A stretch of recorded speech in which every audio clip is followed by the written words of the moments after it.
Thanks, Chairman. Thanks, Chairman. Great to see everybody out here today. And in 2 weeks from the day, a lot of people are going to get a pink slip, right? Yeah. And we're going to send Nancy Pelosi packing. Oh, yeah. You know, I like to say we can't spend and borrow ourselves to prosperity. And you know, they come out and they say the stimulus wasn't big enough. Wasn't big enough, we had to do another $50 billion stimulus, whatever. Now think about this. They passed the stimulus in February of 2009. Here's the result. They've added $3 trillion in the national debt, and we've lost 3 million jobs in the private sector. And it didn't work. It isn't working. And spending more money is not going to work. We got to get confidence back. And starting in 2 weeks, we're going to start restoring that confidence, and employers are going to feel more confident to invest in their businesses and hire people back. We're going to get people back to work and get this economy going again. Now, how we get this economy going again, get that confidence back, the problem right now, Washington, D.C. is sending out tons of uncertainty. You know, don't know from the next day, employers don't know, risk takers don't know what's coming next. And number one, we've got to get our fiscal house in order. We're going to cut this deficit, and we're going to quit borrowing money and cut the deficit and restore that confidence, number one. Number two, we're going to roll back these massive tax increases.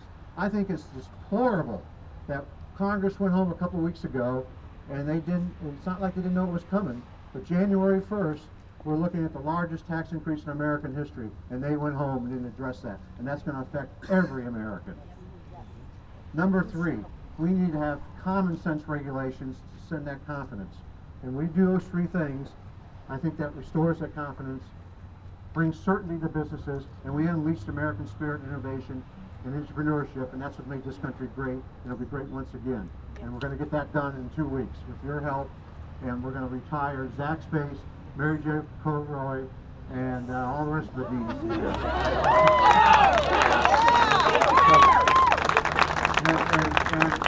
the next Speaker of the U.S. House is going to be John Boehner, and we're going to start in January, rolling back these taxes, cut the spending, and restore that confidence, get people back to work.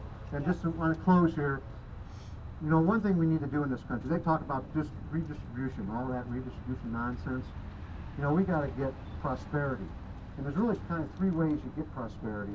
There's one, we develop our natural resources responsibly, if we can do that, and so we're not so dependent on foreign oil and everywhere else. Number two, we raise it or grow it, agriculture. And number three, we make it manufacturing. Now think about this. Everything they're doing in Washington, D.C. right now, higher taxes, higher costs, burdensome regulations, they are putting barriers up against our risk takers, our innovators, and entrepreneurs, and they're stifling economic growth and job creation. We're going to send a clear message that we're going to create prosperity and jobs and opportunities to get people back to work. Thank you for being here today.